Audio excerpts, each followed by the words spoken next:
Hello, welcome. Is this thing on? It says it's on. So I'm here a little bit earlier than scheduled. I was actually planning on starting streaming at 9, but then I realized that, oh, I have things to do. I'm not sure when I'm going to be back, so I pushed it back to 10:30, and now I got back at 10. So I guess 10:30 is a good time to start this. I decided to start it a little bit earlier than that just to get going and let people come in and give people a little bit of a buffer to come in and talk and hang out and stuff like that before we get right into the swing of things. The Protendo stream. Uh, Whatever. We'll have to see just how this turns out and how many people come in and see what we talk about because again, this is just for fun. We're just talking about general topics in this grand scheme of things, and probably not for very long. I just want to experiment with it and see just what people want to see going forward. Just I don't know. I'm thinking at the moment that I want to make a monthly stream where I talk about general topics and talk about whatever, but I don't know. Like maybe it'll turn out differently. Nothing fancy. I'm not like a career streamer or anything. I'm not going to be doing like daily streams. That's just ridiculous. But um, yeah, I just wanted to let's see the chat on.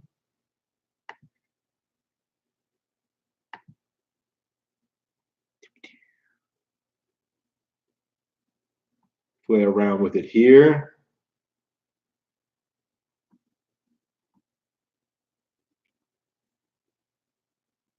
Yeah, I probably will end the stream very, very early because I actually did go out and pick up a copy of Rise of the Tomb Raider for the Xbox One for like $20. And I am so stoked to finally play this game because I got my Xbox back in 2016, right? Like early 2016. And one of the very first game I picked out for it, because my Xbox came with like 3 games. It came with like Ori, it came with Gears of War, it came with Rare Replay. The first game I myself picked up for the Xbox One was Tomb Raider, the reboot, the remaster, and I absolutely loved it. I don't know what it is with the Xbox One, and the games I picked out for it, but like I got Tomb Raider, which was like stellar, amazing, loved it, and then I got like Sleeping Dogs at the same time, and Sleeping Dogs is just fantastic. I just love Sleeping Dogs. Hello, hello, hello. Uh, love those games, and I finally gotten around to playing Rise of the Tomb Raider. Now I still maintain that this is a game that should have gotten a Nintendo release. Both Tomb Raider games should have been out on Wii U. Like they should be out on Switch now. I'm baffled by why we still haven't gotten them, but yeah, I'm fine with picking up this trilogy on Xbox One. Like I like the first one. I'm fine with it. Like I'm fine with the occasional Xbox game, like once in a while thing. Again, Shadow, the new one. Again, I'm on the second. Like I am way, way behind. Like I have never played the originals. I think I'll go back and play the originals before I play Shadow because I've heard nothing but negative things about Shadow. Like I hear it's mediocre. Like I hear YouTubers calling it like mediocre, which to me means that like it's probably really, really bad. So I'm not sure when I'll be playing Shadow. Like I saw it going for like $30 over the holiday because like nobody was buying it. I just have no idea. Yes, we're live. I have no idea just what to expect from Shadow. Like I expect more of the same from Rise because that was the one people actually liked. It was just like overlooked due to being an Xbox exclusive and coming out around the same time as like a lot of other big games. Like I can't remember what they were. Like they came out in like 2016, right? I let's see. I Yeah. The Microsoft cross Nintendo rumors. That's something I really do see that happening eventually. I think the thing right now, when it comes to that situation, is like what it means exactly. Because like I think it's going to be like a specifics thing. Like I've talked about it a little bit. when is Microsoft going to phase out consoles entirely, or are they just going to write out the Xbox One generation for as long as it remains viable? Like, I think they might continue supporting Xbox for like the next couple of years and then never really make a successor to that. And then like they're just branching out into like Switch now to, establish themselves on another platform and like see what they want to do and see what works for them and whatever. Like, I think this is actually a really good thing for both companies. Terrible for Sony because again, I've talked about like how Xbox is one of the major reasons like Sony has remained relevant so long. Let's see, but I do expect that to happen eventually. Like the thing is, like I'm just not sure how that's going to take shape or when or whether like the streaming technology thing that is not going to be a thing until like at least a decade from now. Like people need better internet. Like I just don't see rural areas having like that sort of going for that sort of technology. Like I just don't like people hated the Xbox One Online for a very, very good reason. Like internet in like, outside of, certain areas is just plain terrible, in most places.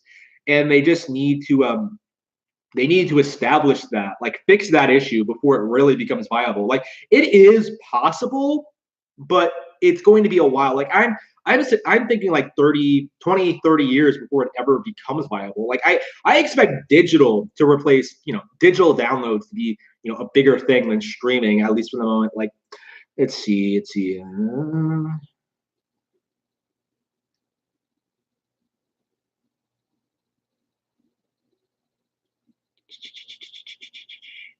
Sorry, there's a lot of comments I should have to. I wasn't expecting so many viewers here. IGN does not matter. Like IGN, everything IGN does is just so ridiculous and so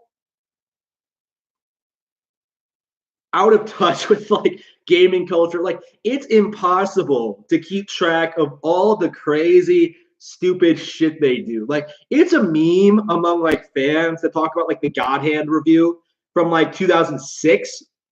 Like that was like we have like 13 years worth of like things that are just as bad. Like I myself will talk about their terrible, wonderful 101 review. Like I bitch about their Mad World review. I think I had issues with their other M review. Like the list goes on and on and on and on. Like I don't know who their audience is. Like I guess casuals, like super people who are like super uninvested in games and just want like a general idea what when the next COD is coming out or whatever. Like I guess it's just I don't know. They are paid shills. Like I do not care for them whatsoever. And IGN is the I don't want to say IGN is the worst because they did say out of Gamergate they weren't like involved with that ordeal, but like I don't know from they are very much corporate shills, and that is something that I think needs to be called out more. That's like the big problem with gaming journalism as a whole is that this is more of a game journalists are not critics so much as they are like promoters and viral marketers and people who try to sell you on certain kinds of games. Like Jason Schreier from Kotaku. I don't think anybody here follows me on Twitter because I never talk about it. But the other day he talked about Destiny and how it's good now. Destiny 2 and how it's good now. And like I immediately called like they've been saying that for the past 5 years. They're not going to let up on it. Like there are so many examples. Like the DMC thing, right? Like fans hate the Devil May Cry reboot. Like it's been like discontinued. Nobody likes it. Like nobody talks about it at all. Everybody wanted things to go back to the original Devil May Cry. Like game journalists will always defend DMC because they were paid to. They were paid to damage. Like that is their job to damage control these kinds of like controversial decisions coming from certain companies. It's just impossible to take them seriously. Let's see.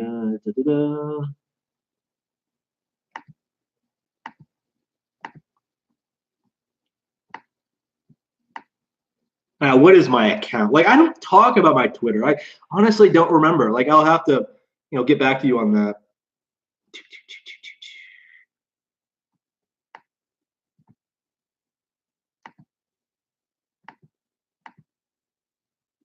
Let's see.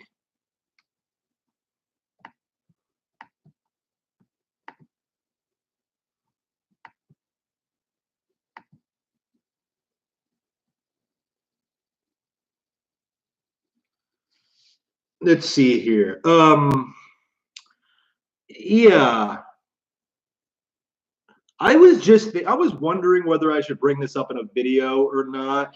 Like, I guess I could talk about it here. I was going to like talk about it maybe I'll make another video talking about this, but Astral Chain from Platinum Games.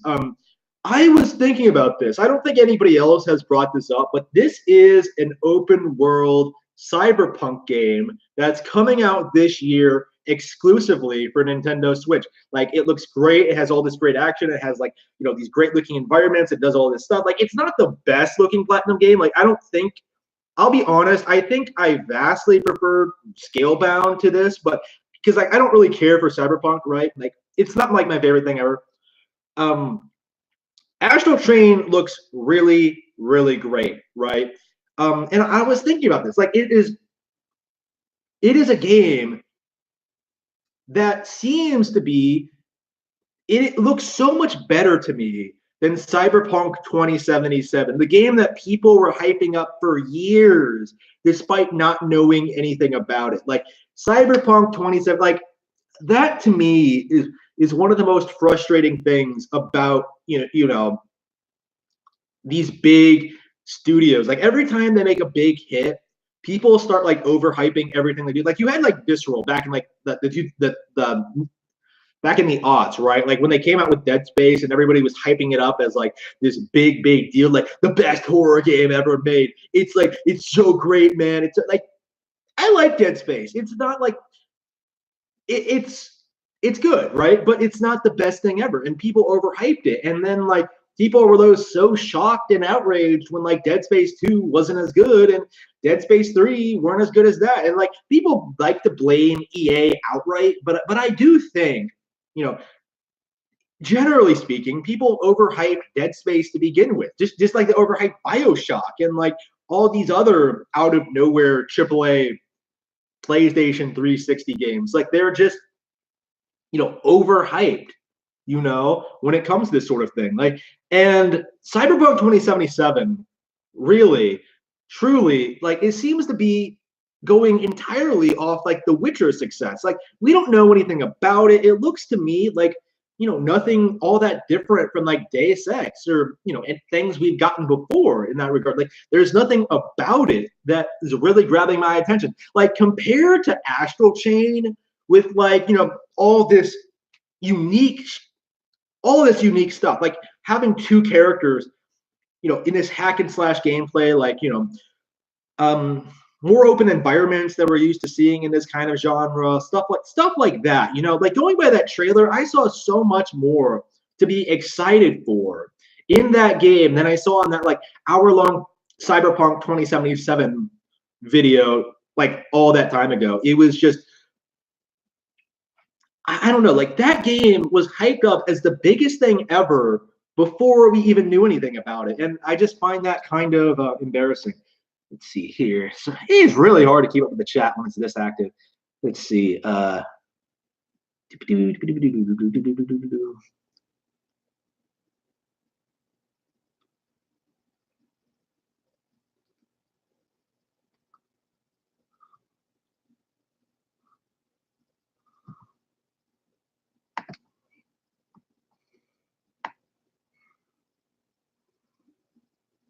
Bayonetta 3 has an established legacy behind it. Like, it's an ongoing series that's not going to be much different than 1 or 2.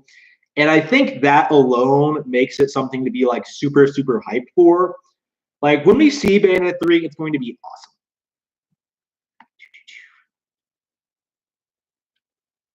Yeah. I'm not sure what my game of the year is going to be. Like, there's so much shit coming out. Like, is it going to be Animal Crossing? Is it going to be Astral Chain? Like, it can go all sorts of different ways. Like, there is a lot more variety this year than what we got last year. And that's kind of the thing that kind of that's really getting me about this year. Like we're getting a lot of stuff. Like it feels a lot like 2017 in that regard, in which we're getting like more out of nowhere stuff, like on the level of like arms, like stuff like that. Um, I think all the games that were announced at the Switch's launch are out now. Like Yoshi is probably the last one, I think. And yeah, we're gonna get like I expect we're going to see a lot more announcements at E3. I have no idea what my game of the year is going to be this year. Yeah, Travis Strikes Again seems to be the game I'm leaning towards at the moment. Like that's one of those things. I don't see it maintaining that spot. Like I like the game. It's just like I don't know. It's just one of those games. Shoot.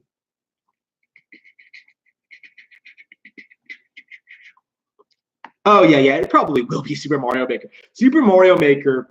I don't know why more people don't talk about how that is honestly probably one of the best games of all time. Like that game is addicting and endless. Like it's amazing just the kind of stuff people come out with like on a daily basis. It's just stellar experience. Like one of the best Wii U experiences I ever had was just like playing that for the first time and like seeing all the stuff that people come up with.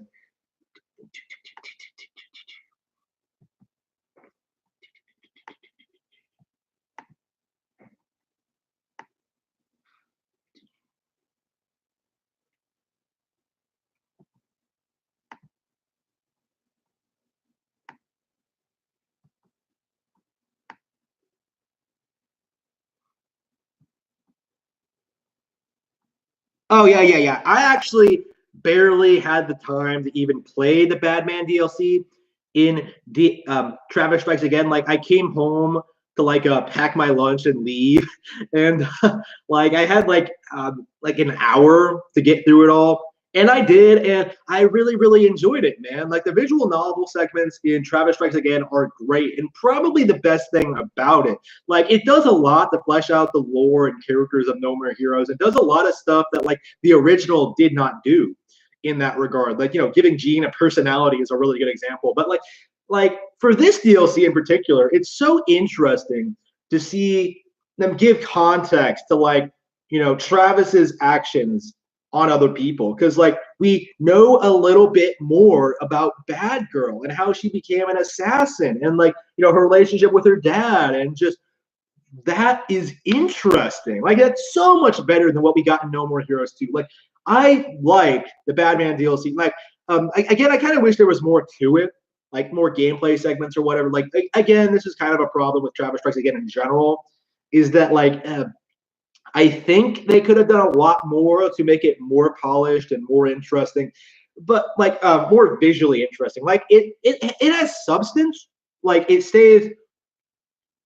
Like I actually went back and played Batman again, and like played as Batman through like the first half of the first level, and I had fun. Right? It's a really simple, straightforward game, but I think a lot of people were expecting something a lot more technical, and I guess that's kind of my problem with it. Like I don't know. Like I think um, it has the capacity to be a really good action game, but it just does not quite reach that point. Like I mostly like it because of like again the visual novel segments and the established characters and personality. Like again, I'm not saying the game is bad, but yeah.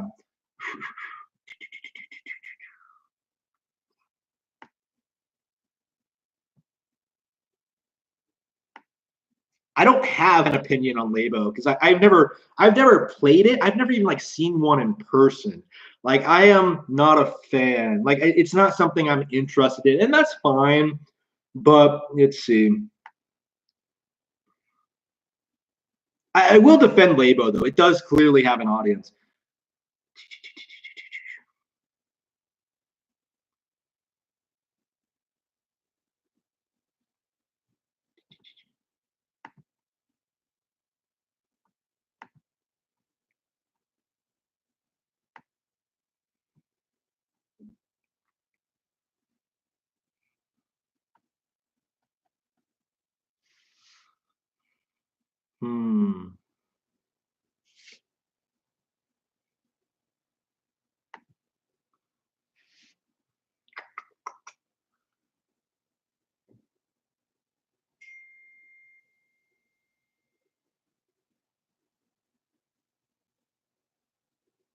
Hmm.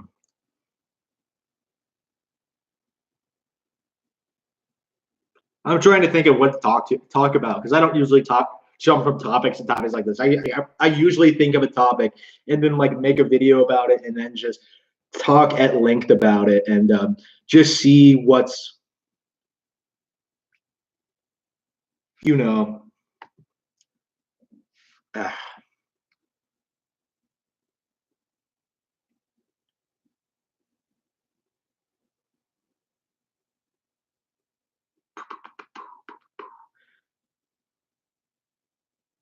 I have been playing Fire Emblem Fates again. I am going through Conquest.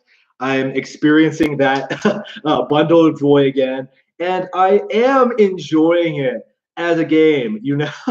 It's like I don't know, man. Like it's such a great strategy game. It really is. It's so much fun to actually play, but the story, oh man, oh man, like again, I'm so hesitant to talk about this on stream because again, I wanted to make a video talking about it, addressing this and really, talking about my problems with this game. But man, Fate is the. I think I said this on a video once, but Fates to me is so much worse than Other M because like Other M has that like has certain things wrong with it, but like you can tell they wanted to do certain things. They wanted to give it like they wanted to make it different than other Metroid games, and they kind of succeeded. They kind of failed. Whatever. Like they tried, right? Like Other M seems like something like that was really ambitious, but just did not quite do what they wanted to do. Like Fates is like what you would get if you like came up with this really good idea and then like did everything possible to make that idea as unappealing as possible. Like shit all over it, man. Like the DLC, like this is a really good example. Like what did Fire Emblem Fates sell itself on to its audience? Like it sold itself on this idea that you would be able to choose a side, right? That you would like go through the game, and at a certain point, you get to choose which faction you want to side with, like the Birthright, the Conquest, or the Revelations. Like you can choose your path from there, right? Uh, Here's the problem with that: the DLC, the multiple versions. Like you are expected to research the factions before you actually commit to buying a specific version. Like you decide which faction you want to be with before you even buy the game. Like it just goes against the entire spirit of it, really. Like, why can you not play the game, experience the story, get enveloped in the world, and then like choose what you want? Like that goes against everything that made the idea appealing. I just hate, hate that.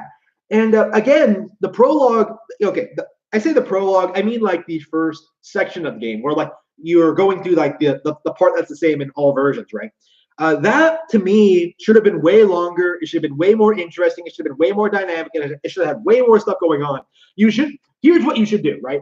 The first part of the game should be establishing what each kingdom is like, what your role in it is, and just what your unique situation is like in between the kingdoms. Like really establish the setting, your role in it, and just what your decision, like building up to that decision, like building up to when you finally make that choice, and whether you go with Bert with Hoshido or whether you go with Nor. It's just so frustrating, and I just I just hate it so much. Like again, I just man, it's so disappointing. Like Echoes, Shadows of Valentia, so much better. Awakening, so much better. Like I know some people like to pretend that like Fire Emblem has this severe problem when it comes to like being increasingly anime.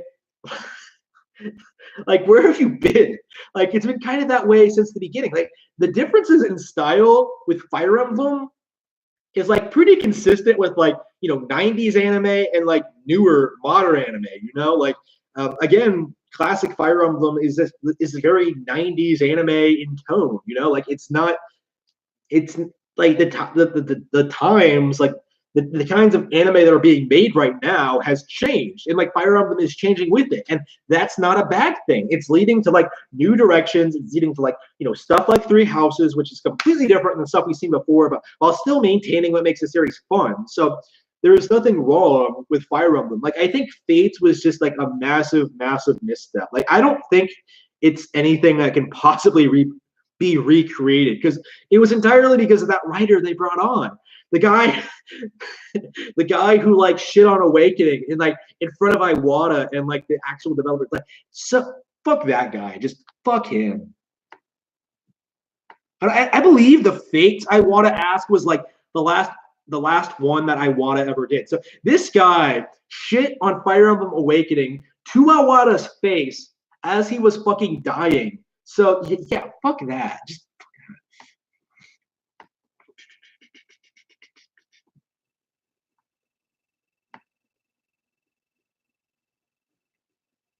yeah, my chat is just ridiculous. Okay, let's see.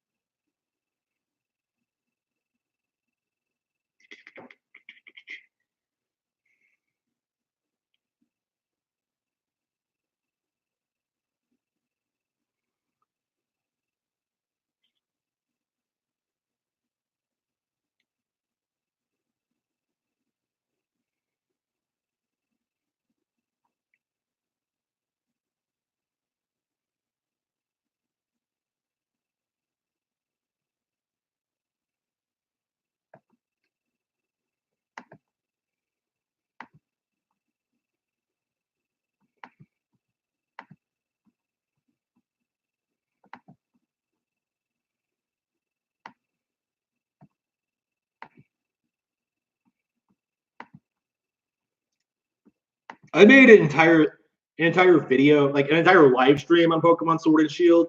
I've talked about that at length already, but I am very, very positive towards it. Like I like the setting. I like, I like two of the starters. Like I'm happy with everything we've seen so far. I like the visuals. Like I like the general idea. Like again, I love the UK. I love England. Like this is going to be cool. Like again, I'll probably again, we'll have to see just what they do with it, like how good it actually is. Because like I like France too, but I ended up hating X and Y. I just we'll have to see just what comes on with this. Like, there's not much else to say about Pokemon Sword and Shield that hasn't already been said. Let's see. Devil's Third. I would love it if Devil's Third did get ported. I strongly doubt it. Like I strongly doubt it will be ported ever, but I would love it if that did happen because like I'm a huge fan of the game, stellar action game. Like I love the online. The single player was like so unique and fun. I would love to see that game get a second chance. Like I am honestly expecting like a Tokyo Mirage Sessions port first, and maybe a Fatal Frame 5 port before that. Like again, I think it depends mostly on whether or not Itagaki is pushing for it, and I don't think he is. Like I think he's perfectly happy with just letting the game just sort of be a sort of hidden gem on Wii U.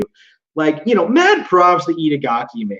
Like he spent an entire decade getting that thing out.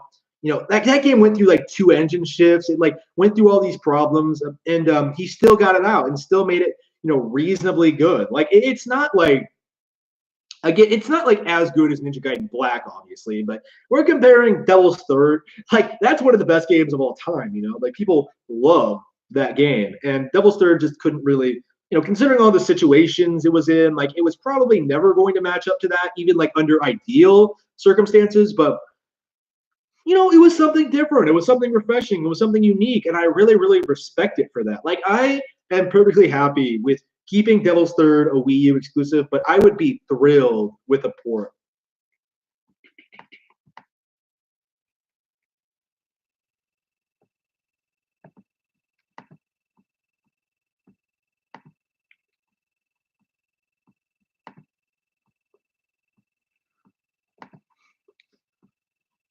Yeah, I would probably try Tekken 7 if it came out on Switch. I don't know why it's not. Like considering Pokken is, but whatever. It just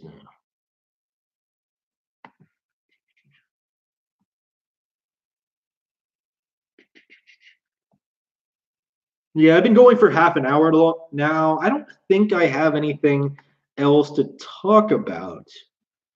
Let's see here.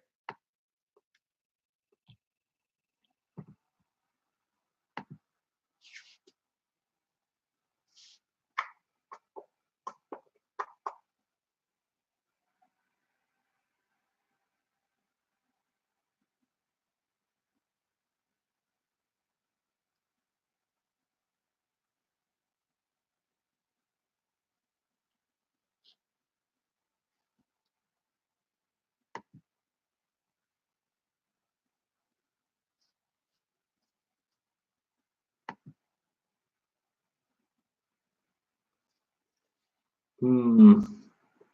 Yep, I think that's it. I think I'm done for now. I want to actually get around to playing Rise of the Tomb Raider. So probably talk about that later. Talk about what this game is like, and I'll see you later. See you later.